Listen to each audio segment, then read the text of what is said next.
Hey everyone, welcome to the Zoom In, Zoom Out podcast, a place where we discuss perspective, where we discuss failures and setbacks, and how people can learn from their failures on their way to achieve success. My name is Parth Bihani, and I'm joined with my co-hosts Akash Vikram Shroff and Arnab Chatterjee.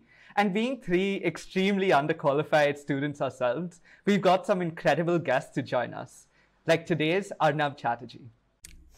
Thank you so much for that introduction, Parth. Today, like Parth mentioned, joining us is Arnab Chatterjee. Arnab is a 21-year-old film student and award-winning filmmaker at the MetFlim School in London. He has won 39 international awards for his filmmaking that include the Indie Fest at LA, the Best Shots at LA, and multiple other awards across different places like New York, Texas, and London. He was acclaimed as the Best Global Young Filmmaker of the Year in 2018 and has been regarded as the best young filmmaker in India by Times of India. His recent work in Janmudin, his film with Soumitra Chatterjee, a Bengali cinema legend, got him covered by Filmfare, Calcutta Times, Bombay Times, and many other publications in India. We are so grateful to have you, Arnab. Thank you so much for joining us. How are you doing? My pleasure. Hi, everybody. So, Arnab, before we get into just asking you about specific films and specific instances in your life, I think all of us are really curious about how you got into filmmaking. Because in India, filmmaking isn't a very conventional career line and it isn't as popular as others. So what pushed you to get into filmmaking? This is a prototype question I've been getting ever since I started getting acclaims for my films. It was sometime in 2008 or 2009, probably 2008, when I had attended a family function sort of a thing, and I had seen random people making videos of the event, and I just thought, this is not as interesting as it could have been. And then I used to watch movies as well, where I used to question how the sequence of events are taking place and everything. So that intrigued me, and wanting to know what goes behind when we watch a film. And then I started, in those times YouTube was the only access to internet content. So I used to search for behind the scenes of other movies, and I used to try finding out, like, if there's a random shooting happening somewhere, I used to try just getting my hands onto that and seeing people. I used to watch interviews of directors and actors where they're talking about how they made the film and everything. And then I felt it was really, different from what we have collectively been doing at that age of like 8 or 9. So I thought we could give it a shot, but at the same time, I started making movies, not movies, but like videos. But my passion for profession happened much later, like when I was, I think, 13 or something, when I decided I want to be a filmmaker by profession. Before that, I wanted to be a cricketer. So yeah. Wow. Yeah, that's still quite a young age to figure out what you wanted to do as a profession. Yeah, I was like from 8, I was like much later I decided, and then I was like, no, 13 I decided. Yeah. I think at some point, I think at some point every young Indian wants to be a cricketer, and then you slowly start deciding what you actually want to do. No, I used to play cricket. I used to play cricket to a certain level in school, and then a bit of state. But then, no, everyone was rushing after it, so I was like, no point, let's do something different. And so that's how filmmaking happened. Yeah, but that's also really cool about how you got into filmmaking, just like exploring behind the scenes and just being curious about how to make films better. So how were your early films? Like, how did they go? Were they successes, failures? What do you think? No, so when I started off at 8, obviously the films were not for public consumption. They were just made for experimentation and everything. So I just brought some of my friends from my area, from my colony, and I said, what, today let's not play cricket or football, let's just make a film. And they were all like, what? But I forced them. Nobody was convinced that we could actually make a film, but I forced them to sort of being on camera, which is the biggest task to get someone, like you can ask a person to hold the camera or do whatever, but on camera no one is ready to be. So I convinced all of them. Yeah. Then, so I made a few, I won't call them movies, but like a few edited videos, and for like a year, and then I convinced my school friends in La Matnia, that my classmates, that let's do this. And I have this one friend who was very enthusiastic about it, so he agreed. And then because we got 2 or 3, then some others came in. So every Friday after school, we used to go to this friend's place who had a huge house. And on the second floor of that house, we used to shoot because so that nobody got to know in the house, family and everybody, that we are actually shooting a film. My parents had no idea we were shooting movies, whatever. And this went on for like a good 2-3 years till I was around in class in 6 or 7, which is like when I was 10, which is 11 or 12. So like for good 3-4 years, I was making films undercover. Nobody knew I was making films. I used to get friends, and only like my classmates used to watch them. Then when I was 12, that year 2012, I decided to open a YouTube channel and sort of showcase my work, because before that I was not confident enough as to how people would take all the, like 99% of people anyway say bullshit, because you don't expect a 12-year-old to make movies, so to speak. So then I decided I've had enough of practice for like 3-4 years, let's put some stuff out. So, and then I needed a banner, because I was like, you can't just randomly start, right? So I need a fancy name. So then I opened my production house. Later I opened it legally, but first few months I just had the name and everything. And yeah, so that's how things started out. I really find that very interesting. Your switch from making like videos to like short films with your friends in like school, like from your colony to your school. But yeah, and then I'm really interested. I'm really interested in knowing how you made the switch from like just making like short videos or films for YouTube and then winning all these awards still at a very young age. And for like the general public and like our listeners and me, I think 13 is also very young. So could you tell us a little bit about how you started? No, I didn't win my award at 13. At 13, I won it later, but 13 was when I decided to pursue it seriously. Yeah, I opened my production house at 13. Yeah. So when you were applying, I'm assuming that you started applying for film festivals and stuff. Later, when you were 13. when I was no, not at all. I didn't even know that I could go to a film festival at 13. I was just making films because I wanted to, and people around me, they were sort of enjoying watching my stuff a bit. So I was getting motivated by like my friends, and it was in 2015 was when this teacher of mine in school, she asked me that, we are having this children's film festival in Hyderabad. Why don't you, because you are so, and into all of this, why don't you send your films there? We can send it through our school, like as a school entry. And I was like on top of the world. I was like, this is it. Like I'm gonna be the next Spielberg or something. So then they were like, my school was so excited about it. And if you, obviously at that age, all you want to do is make your school proud, right? Definitely. So I was like, everyone's gonna play cricket or football or do quiz and debate. So I'm gonna make movies and make my school proud. So I'm curious to know how your films did. Did you win your first award or not? Because to like garner like 39 international awards, you need to start winning at a very early age. Yeah, exactly. Yeah, so I started. So no, I'll tell you how this gripped me. Was when I was 8. I first started shooting videos, right? And then like once you have a bunch of videos, you want to put them together. So I started editing. Now the whole skill, knowledge of editing and everything is very technical. You can't just know it. So I started experimenting with softwares and everything. And in those times I used to have the very basic Windows Movie Maker and bullshit. So I used to put everything together. Then I thought that might as well, add some story or like something which will keep the audience hooked.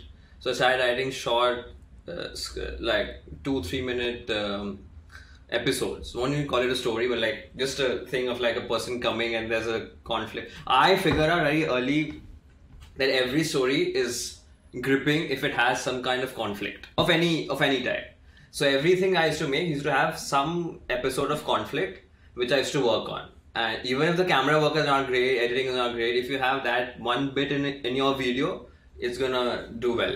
So this is what led to me making movies in the subsequent years, and then The awards happened much later, like 6-7 years down the line. So this is how I sort of improvise my skills in telling a story more than making a film. Yeah. I think that's really fascinating to hear about how, even from the beginning, the focus was on telling the story rather than the end product. It's about taking the audience with you through a journey. And because see, technology is ever evolving. You can't focus on technology and be like, I'm going to be a great filmmaker. Because today you might learn some technology. Within 2 years, it's going to be obsolete and something new will come in. Like cameras, for example. I started making movies back then when we didn't even have high definition. I used to shoot on SD, standard definition. And before that, I've even shot, I think I'm the youngest filmmaker, my generation, who's shot on film. Film as in the films. So even in film school, I have a flex. I say that back in the day, I've shot in film. People are just like, what? How do you have access? So I said, I used to just work my ass off to get something or the other. But yeah, all of that started. So now we've spoken a little bit about how you got into it. We want to tackle one major failure that you told us about, which is your abandoned project, which was Superlative. That there are so many abandoned projects. This one in particular, because a lot of things for it we think will be very interesting for our audience. So could you just tell us a little bit about what the project was? Yeah, so Superlative was something I started writing. I'm talking about Superlative after so many years. It was a project I started writing, and I cast my classmates again because that was the only option in my hand at that point. So this was 2014. After having been selected and acclaimed in the International Film Festival of India, which was for children in Hyderabad. So I was very confident and I said, let's make something slightly bigger. And this was the time I also told my father that, I'm interested in filmmaking. I need some money. And he was like, get lost. So I started editing for other people and got some money. And then I put in all that money into this film. Not a huge amount, obviously, but like at that point it was a huge amount. So, and then I cast my friends. The story was looking very promising. I got like a good 12-15 actors on board. Got some technicians on board and everything. And then this was 2014 end. So like we were just graduating to our 10th standard boards year. So like a very serious year for high school students. Okay. So we shot for like a good 6-7 days, and then we had a parent teacher meeting in school, like just before the final results. And over there, my class teacher, I don't want to name anybody, he told everybody, announced sort of that I am spoiling other students' minds by giving them hopes in the film industry and how it's completely how I'm a delusional kid trying to think I'm some big shot filmmaker, producer, whatever, and how others are buying my bullshit and wanting to aspire to be actors and filmmakers and everything, and how it doesn't work in real life. And so not all, but half the students, my cast members, backed out because their parents dragged them out of the film, and the film got stalled. But then we had already promoted the film a bit, so everyone started asking me when's it going to come out. So I was in such pressure. I had to make something else, like as an alternative to the film. So I made another film called Vertex Duo. So the film got scrapped, and within I think 3 days I wrote this film, the next film, the short film, and I think within a month and a half we shot it, and then we really the entire thing happened in like 3 months. This is the fastest I've made a film at that time. 2 months everything was done. So that was as a compensation for the unreleased Superlative. 2015 end. Yeah. Yeah. Yeah, that's quite incredible about how your first film, like Superlative, didn't work out and failed because of teachers and No, everyone carrying up. Superlative wasn't my first film. It was a comparatively lengthier short. The duration would have been around, I think, 50 minutes ish. Because before that, I've made 2-3 short films, and there was again, as I mentioned, Screen at Hyderabad and all that. But Superlative was a more ambitious project because obviously with every success you want to go higher, right? Like you want to do bigger and bigger. So Superlative at that point was my dream project. Like it was a thriller.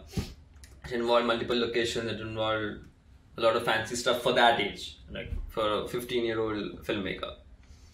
Yeah, it was a failure. We couldn't make it. Yeah. So then tell us a bit about how you made Vertex Duo into a success, like building up from that failure. Did you learn certain things? Did that completely unplanned. Yeah, so no, Vertex Duo was not the only motivation behind Vertex Duo was the failure of Superlative. So I was like, Superlative didn't work. Now I just have to make something or the other so that people who are waiting to watch Superlative would get to watch something. So the story was also like so random. I just decided, it was sort of inspired by my own story. It was like a failure. So here I was a failure filmmaker, but there was a failure musician who meets another failure musician, and they come together and do something like not so failure worthy. So I was like, like this is the inspiration of the film. I wrote the film in I think 3 days, and then I just somehow did a patchwork and released the film in December. And also when we went, so while making Vertex Duo, we went to Hyderabad for the thing, for the film festival in 2015. And over there, my teacher, so I was selected as so there was another group which went from our school for the film festival. They were seniors to me. They were in final year, class 12, when I was in class 10. They were competing over there, and I was invited as part of the jury. But then this teacher of ours who went with us, she was like, because those guys won something probably, like whatever, she told me that you have to come to me, you don't know how to make movies, I'll help you become successful in life and all that. And cut to 1 month later, my film Vertex Duo released, and it was getting responses. So that was another motivation. Someone said to me openly in a film festival where I was part of jury that you don't know how to make movies, you should come to me, I'll teach you filmmaking. So I was just like, listen, you can tell all this to me when we are in Calcutta, but in this auditorium in Hyderabad, I'm a jury member. So we can't talk to jury members like this. Definitely. And I mean, you had the ability, that's why you were on the jury. Exactly. So that's the whole point of my estate. You brought a very interesting point up about how the superlative not working out acted as motivation for Vertex Duo. So I just want to ask you about, in general, when you're making movies, and in life as well, where do you think your motivation comes from? Is it like because of failure of other projects? Is it because of other people doubting your ability, like this teacher, or the desire to tell a story? Or is it a combination of all of them? Combination of all of that, because every moment I want to tell some story or the other.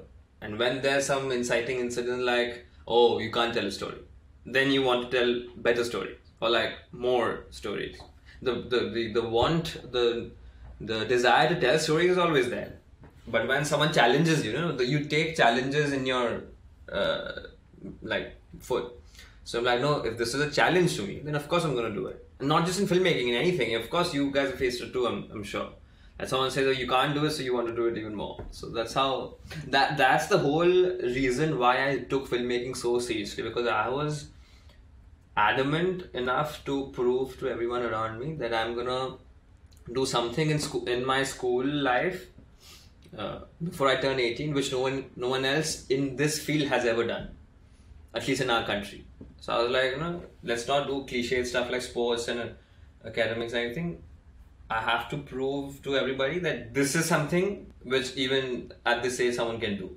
From our country, where there's no support in this field, like there's no film school there's no structured film school at that point, at that age or whatever. So that's a big motivation by itself. Wow, that's definitely really cool about finding that desire to show other people that you too can do something. That's quite incredible. And obviously, filmmaking would be quite a time-intensive project. I mean, from the really small school films that I've made or tried making, even that takes quite a lot of time, right? So I'm guessing making like large-scale productions would take a lot of time. So how do you figure out the whole time commitment and managing time, especially before with school going on and in general? Yeah. That up. So that's another episode altogether. So first is time management, the other is money management, because filmmaking is an expensive job. Like if you want good audience and if you want platform for the film, you need to have many things working your way, not just like time or talent. You need a lot of things. So time was basically we used to have classes Monday to Friday. We used to shoot Saturday, Sundays from 12 o'clock in the morning, from 4 o'clock in the morning till 11:30, 12 at night for Saturdays and Sundays. And then Mondays we used to have unit tests, the class tests or like unit tests in school. So from 8 o'clock in the morning we have to be present in school for that. So this is how my last 2.5 years of school went by. Like weekends work, shoot, at night sometimes party, clubs, and then mornings you go to school. So you manage everything, right? You go to school, you spend time with friends, party, and you work, you make a career out of nowhere, and like you work for other people also because you need money to make the films. Because you can't expect your father to give you everything, whatever. So that was happening. Yeah. It's honestly so interesting to understand your journey from like making videos to then films and then being featured at like Hyderabad and then making Vertex Duo. But I'm also really interested in knowing about your first feature film, that's Unsaid, that also won a lot of awards. And specifically, you used the phrase money management. I'm guessing that would have been a slightly expensive project because I've seen the movie and I'm sure the production would have costed. Extremely expensive for that age. Right? I mean, with no production house backing you or anybody. Yeah, I mean, we didn't. So Unsaid also happened just like that. Like it wasn't planned to be such a big film. It just happened that because the script was sort of feature length, I thought halfway down the shoot. So the first half of Unsaid is very like indie, as in like very rawly made, like not so fancily made. And then halfway down the line, I realized that this film has potential to sort of go and do something different, which my other films haven't done. Because the film was looking pretty great in terms of like the whole conceiving part of it. So then I stopped filming for like 3-4 months, 5 months. I started again accumulating money from here and there, started approaching studios so that they partner with us. Nobody accepted it. Everybody was like, you're a 16-year-old, whoever, we don't even know you, why do we partner with you, what's the project about? So this struggle went on for like a good 5-6 months, and then there was this one studio in Calcutta who agreed to give us equipment. And that too, they were like, why, how do we trust you with the equipment? It's so expensive, it costs like crores in Indian rupees, so like thousands and 100,000 plus is a camera on an average, like a very basic setup. So why do we trust you with so much money? Who are you? So I was like, I'm nobody. You give me the camera for 1 day, let me learn it, and then if I succeed, then I'm gonna take it for the film. So this is how I started renting each and every equipment, like lights, cameras, lenses, sound equipment, and then learning stuff at home before I made the film. And once I got a basic idea of it, then I hired some technicians from here and there, and then gradually sort of lifted the production scale, and then we again resumed shoot after like 7 months, I think, with a crew of 25 people, 25, 30 people. Yeah, so this entire process seems very interesting and obviously difficult for someone who's only 16, having to go out and approach studios on their own. And I used to wear shorts and go to like, so the getting studios on board is one thing, but then once the studio was on board, then I had to get permissions from various places to shoot outdoors. Like if you want to shoot in the middle of the road, you need permissions for like 7 departments of like the government and the police and the army and everything. So I used to go to those offices in the most bizarre fashion, and I used to not get access inside. I used to not get entry. I tried wearing shorts when I went to get my learner's license and they didn't let me. And he was like, no, Learner's license? Wear pants and come back. Learner's license is still, we all go through that process. But getting permission to shoot, say, in one of the busiest roads in Calcutta, you need to approach, you need to write letters to this department and that. 7 departments per area you have to take permission from. This is nothing to do with filmmaking. This is just plain logistics which I have to do pre-shoot. And this filmmaking I learned for like 6-7 years by myself, but this was something I had no idea about. So like I'm printing letterheads for my company. I'm getting some person send this letter, then that letter. Then after a month, some letters coming back saying, no, you didn't write, the format was wrong, and like you do it this way. Then we'll send it to the other desk, which will approve, and then go to another. So this process went on for like a good another 5-6 months. So yeah, it was getting delayed. Yeah, to shoot in September, you have to start applying from February. That Oh wow. It's a huge long channel. And so there was one episode I would like to share. We were shooting for Unsaid, a song sequence, and we were shooting them. So I was again very ambitious about Unsaid. I was like, I'm going to shoot like never before. Like no 16-year-old kid in the world has shot in this scale the way I will shoot for Unsaid. So I went all out. I went in the middle of the river. If you guys know, in Calcutta, there's the Ganges, and there's Howrah Bridge, which is a famous Howrah Bridge. And I decided I'm going to shoot, on the river with the Howrah Bridge as the background, and like very fancy like stuff, which only we've seen in proper movies. So okay, on paper it looks very amazing, but to execute it, so I started approaching like this. I started googling, which area is this like under and everything. All kinds of answers I'm getting. I have to approach the police. Then I found out that okay, the roads, for the roads you need permission from, like the land custodian is the Indian Army. So you need permission from the Indian Army.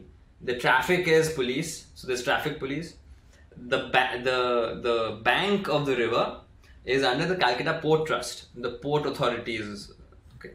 And then the on the river is the PWD, which is the Public Works Development. They operate the boats and the ferries and everything. And for the river, you need special permission from river traffic, which is a different kind of river traffic police. And you can just shoot half the river, because the other half is Howrah, which is a different city like a different town altogether. So while shooting, they put a rope in the middle of the water that you can't cross your boats, like your crew, beyond that, because you need permission from Howrah. If you go that side, they are gonna charge a fine against you, and your shooting will be scrapped. Okay.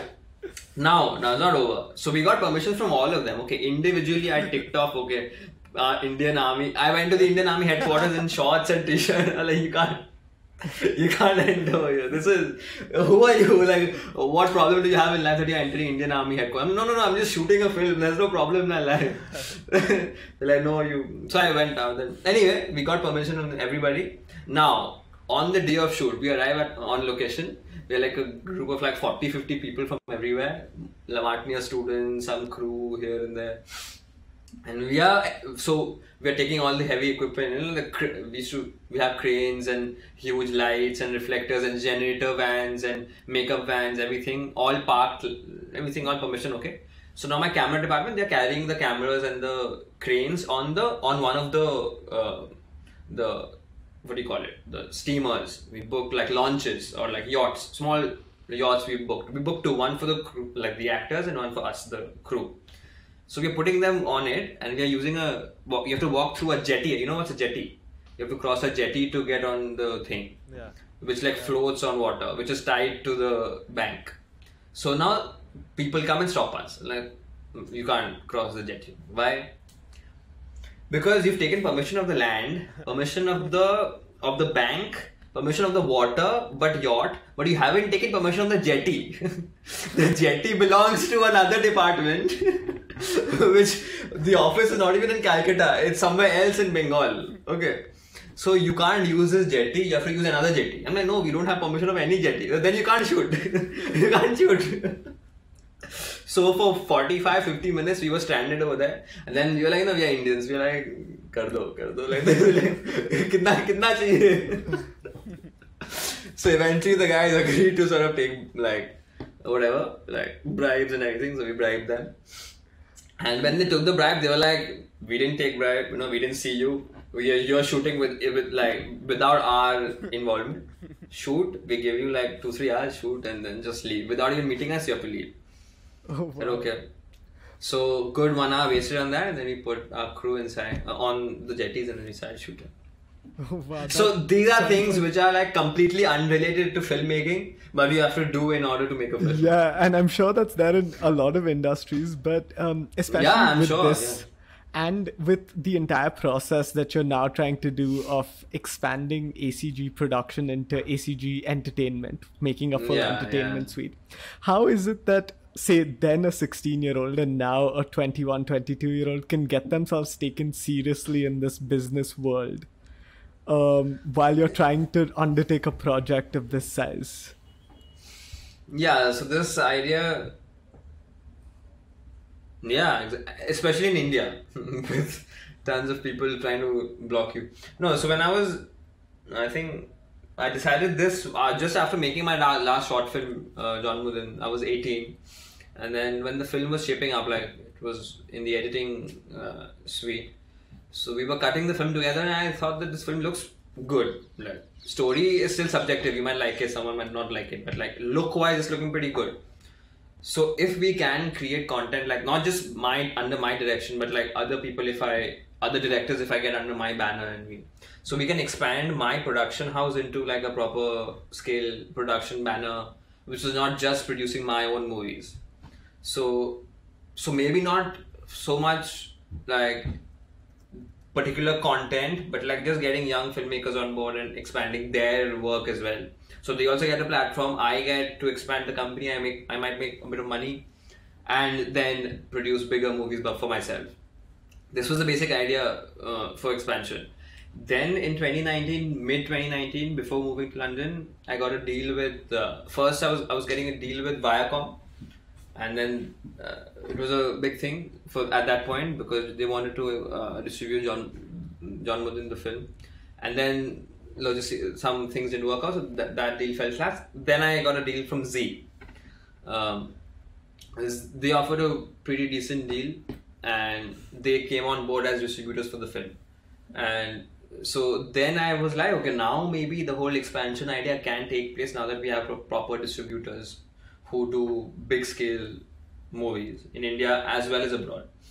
So then I spoke to them, they said, yeah, why not? So then it was a production distribution deal which we got. Then we make movies and they're going to distribute. And then like maybe a 3-film contract is a good one. And that way we keep proceeding. So John Mudin becomes the first project, and then 2 subsequent ones by 2025-ish, something like that. And so this was the motivation behind business expansion beyond movies, because I don't want to sort of limit myself to direction or the creative aspects. I want to expand my production house for business as well, because I mean that way it keeps rolling more, and then you have more work for other people as well. Because if you're doing good for yourself, might as well help others also come and do good stuff. So, yes. So up until Unsaid, I think you said that you'd been making movies with your friends in school. And John Mudin, which is your last film, you were working with Soumitra Chatterjee, who's a really well-renowned actor in the Bengali film industry. So how is your transition from working with your friends to such a huge actor in the industry? Yeah, so just like I said, Unsaid was not planned. It happened, I mean, first half of the film was like a very loose indie. Then I increased the scale of the film, went big. And then it received awards and everything, which was completely... we had no game plan behind it. So when that happened, I was like, okay, now what's next? Something even bigger. So then let's start working with professionals. And by that time, school was over. So all my high school friends were like, gone to college and everything. So I didn't have actors also to cast. So I was like, that's it. I've worked with my school friends for 7-8 years, and they have done more than what they could, because none of them are aspiring actors, directors. They did because we are friends and we're just fun and games.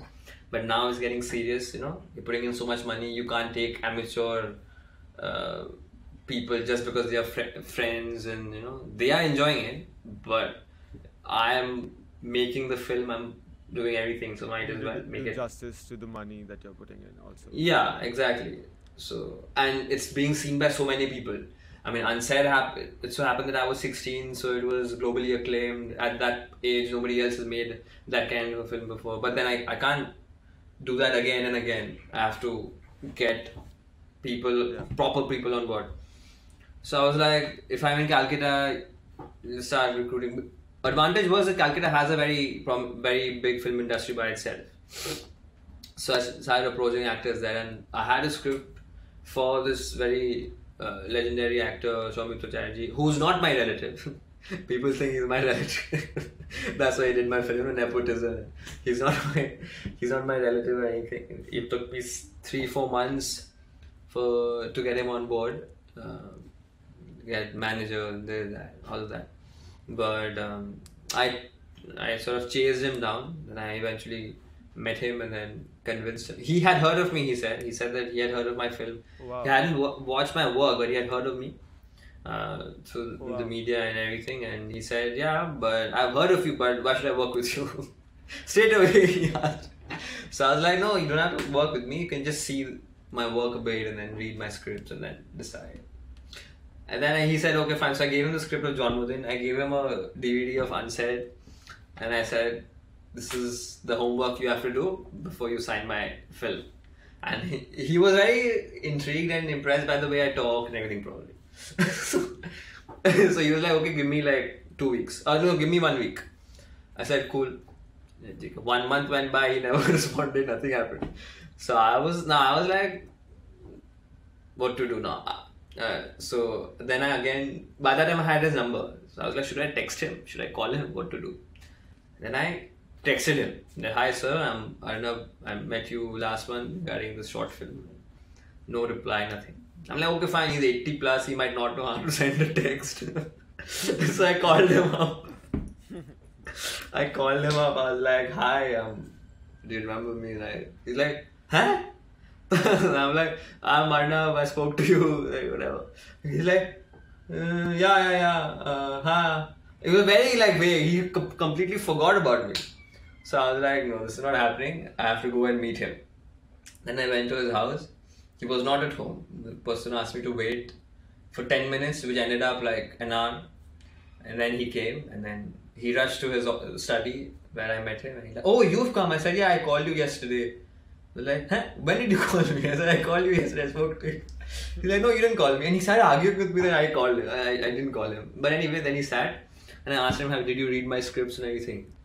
And he's like, what scripts? He completely forgot I gave him scripts and everything. So then I narrated the script to him, and this is the thing, and he said, this is interesting.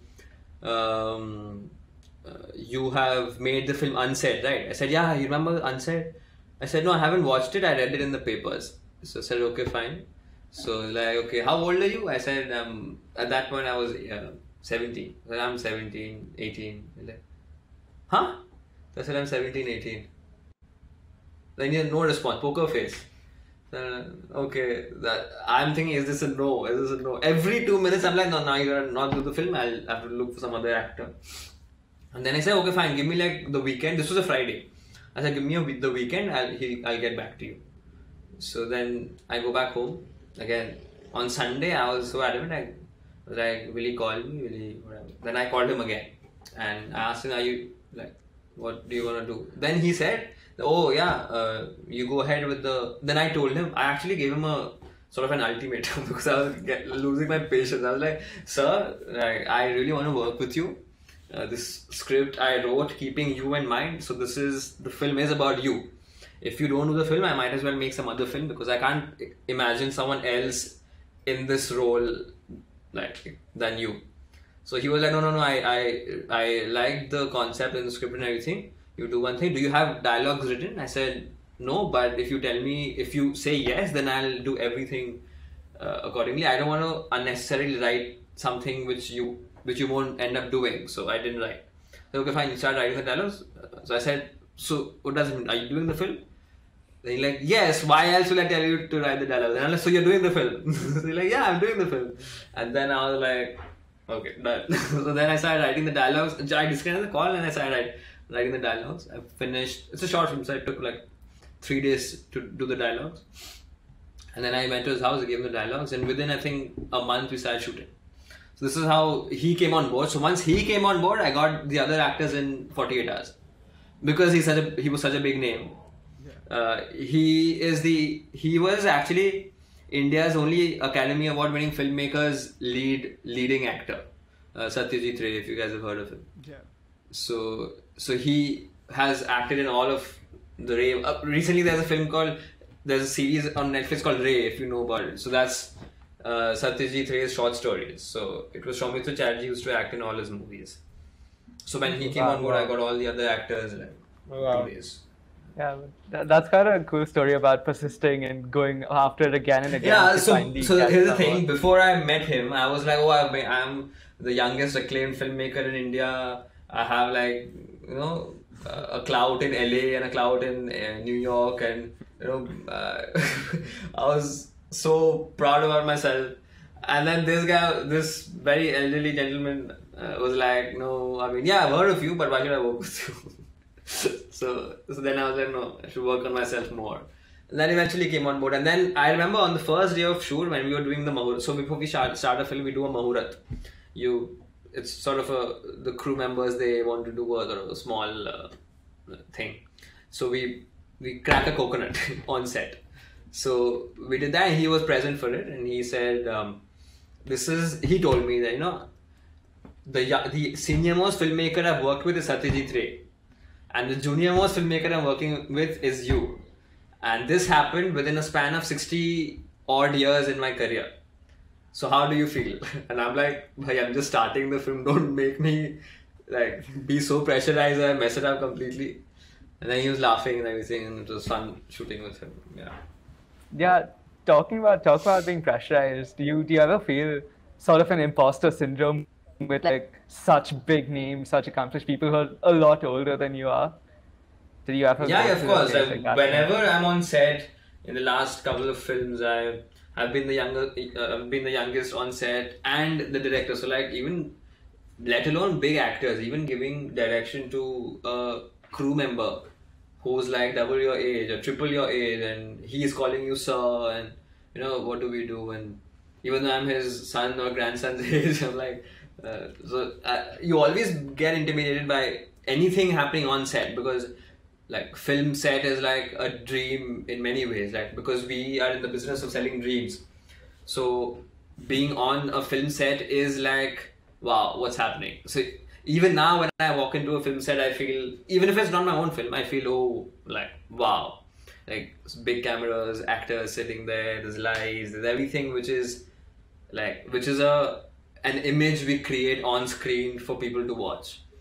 So it's a big task, and of course if you have well-known names who are famous people or accomplished people, it's a pressure, especially if it's your own film. You feel that out of all the people in the world, there's this person, giant of a star or whatever, it has decided to work with you. Then you feel privileged, you feel humble, you feel 100%. Yes. You feel it's a high you get, it's a career high you get when you work with people, big people who are respect, and when they respect you, there's no better feeling in the world than when an accomplished person says, you're doing a good job. He doesn't even need to say a very fancy words for you. Just needs to say that you're doing a good job. Yeah. That itself is more than any award you could ever achieve. Definitely, and I mean, just the fact that they're working with you means that you do deserve to. Yeah, you did a good job. Yeah, Soumitra Chatterjee, for example, exactly. He never vocally expressed that, oh, you're a great filmmaker, or I see Satyajit Ray's image in you, and he was never such. He's not used to flattering people at all. But he told, when we wrapped up on the last day of shoot, I asked him that, were you comfortable making the film? How was it? He I enjoyed the process of working with you, and yeah. So that itself, and then the other crew members were telling me, this actor, this very senior actor, he spends 2 to 3 hours a day on set if he comes. With you, he's shot for 10 hours, 11 hours. And he will never tell you all this. But we are telling you because we've been working with him for the last 20 years. We know him. He comes on set at 12 o'clock, leaves by 2 o'clock after doing 3 or 4 shots. With you, he's giving you the respect and working for 10 hours at the age of 83. So what else do you want in life? Like, he will not tell you, oh, you're a great filmmaker, but he is indirectly doing it for you. So I was like, wow. I could not get better experience in a film school or anything than working with him or people like him on set. It's irreplaceable experience. Yeah. And that entire process sounds so wonderful. But now moving slightly away from that, for the benefit of our audience who might not be as qualified as you are and fall in the same category as the three of us, what are your guilty pleasures? What do you like doing to just unwind completely? Well, last year and a half, 2 years, I've been just unwinding. I haven't been working. I'm writing. I'm in London. This is what I told myself and my close friends and family then before moving to London. I was like, I've worked a lot for the last 7, 8, 10 years, even though it feels like I'm doing big talk because like I'm just 18, 19 when I moved out and worked a lot for 10 years, like what. But yeah, like I was like, I've been working so hard so that at this age, at 18, 19, I reach somewhere or the other. I don't want to be like I'm a huge person or anything, but somewhere which is noteworthy. So might as well now spend a year, 2 years unwinding and just chilling and making friends and leading a relaxed life before I can get back to work. And for me, uni was the only option. In uni, you be a student. In London, nobody knows you. Nobody cares about you. You have no impression, like no image to put up, which I have to in India. So here, like my classmates know about my work. They've read about me, but it's not like like I have to. Yeah. Maintain something. I can be much more relaxed here. But sometimes in college, because people know about my past work and everything, they ask me stuff. But in India, the whole atmosphere is very different. Yeah. So what I do, yeah. You ask me what I do, right? Like, to unwind. What do I do? At this point, I mostly nowadays I started writing again. I'm writing 3 scripts. So that's the best kind of unwinding. You do productive stuff, but at the same time, it's far more relaxed. Filmmaking is very stressful, but writing is very relaxing. You can write at your own pace. Oh, wow. You're not accountable to anybody. You can write whatever. Like filmmaking is all about execution. So you have to keep everything in mind. How would you pull this off? How would you pull that off? But on your scripting stage, you can do wonders. Because you don't have the pressure of putting it on screen, right? Yeah. You have to just flow. Go with the flow, write whatever. Do sci-fi, do crime, do anything. Be a criminal one day, be a doctor the other day, be a cricketer the other day. You can do anything on paper. So that's what I've been doing. Yeah, that's unwinding. Yeah, it's been so incredibly interesting to understand your journey, or your 10-year-long journey of, more than 10 years actually, of making films, shifting from like wanting to be a cricketer to being an incredibly successful filmmaker at such a young age. Do you have any parting message or anything that you learned in your life for our audience? The best thing that I've learned in life is, and I'm sure other people would also go through the same, is that never be overwhelmed by your success or broken by your failure, because nothing is permanent. I mean, you might be on top today, but might not be tomorrow. So your aim in life is to sustain wherever you want to be.